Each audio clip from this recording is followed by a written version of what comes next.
What's going on, Murray Nation? I'm God Edwin's Manor, and today we have a bit of a surprise.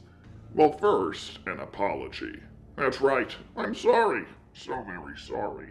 For the past 4 months, I've been stranded in Colorado on what was supposed to be a pleasant skiing trip with my dear friends and family. Flights were canceled, nephews got ditched. It was a whole ordeal. But God Edwin is finally back in his manor. And let's just say this video is gonna be a doozy. I've been perusing the status of Five Nights at Freddy's merchandise, as one does, in hopes of the news that we'll finally see an Edwin Murray action figure. To my utter disgust, I discovered instead that Jawswares unveiled a brand new Shadow Freddy action figure. Now, you may think I'm disgusted at the prospect of Shadow Freddy because I hate the character.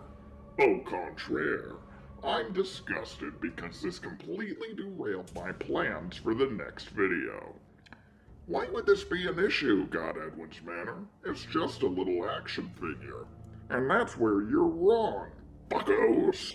If you pay close attention to this piece of plastic, you'll notice he has both ears. But if you flip your books back to FNAF 2, a keen eye will notice that he was missing one ear in that very game.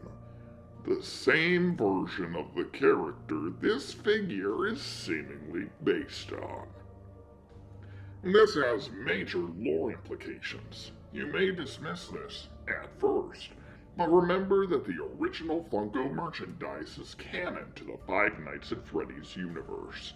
So, logically speaking, this means the new bullshit is canon too. So, Shadow Freddy's ears. Are there any instances of him having both ears anywhere else? He doesn't in the movie, which, as we've discussed previously, the movies are actually set in the Fazbear Frights universe, so it wouldn't matter anyway. But going to FNAF 3, we can see that his sprite in Follow Me has both ears. Does this mean that Follow Me is set in a dollhouse of sorts? Unlikely. But perhaps the truth is more unwithered than it seems. Let's remind ourselves that Shadow Freddy is based specifically on Withered Freddy, and Shadow Freddy's figure is less withered than he is in FNAF 2. Furthermore, Withered Freddy has buttons, while Classic Freddy does not. Same with Bonnie. Sound familiar? It should.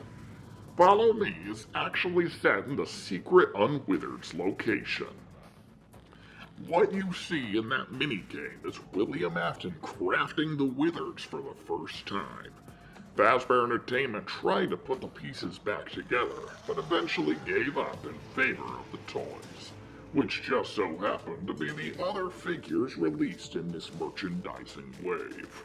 Coincidence? Or multimedia storytelling at its most extreme? Of course, the implications of this are huge. This means that William Afton became Springtrap before 1987. So who was the purple guy shown in Save Them? Let's take a look at the motion pictures once again. What do we see in the FNAF 2 movie? William Afton appearing in Vanessa's spin class. This means that Springtrap has the ability to astral project himself as William as he sees fit. A terrifying power for such a conniving serial killer. So where does that leave Shadow Freddy?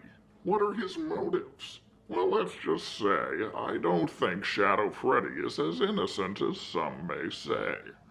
After all, he is purple, and we all know that purple is the color of schemers and killers in Five Nights at Freddy's. I posit that Shadow Freddy's true identity is none other than Fritz Smith, a character with no prior history, no regard for self-preservation, as if he's an immortal animatronic, and famous for his foul odor. And having worn a dirty fursuit or two in my time, I know for a fact that Shadow Freddy smells positively putrid. So where did he go afterward? Only time may tell. But with the sudden marketing push for him, I expect for us to see a lot more Shadow Freddy in the weeks to come. Follow to stay in the loop, and let me know what you guys think in the comments below. Make sure to like, subscribe, and follow that notification bell into the safe room to get it fucking clobbered by the purple guy. And I'll see you in the next video.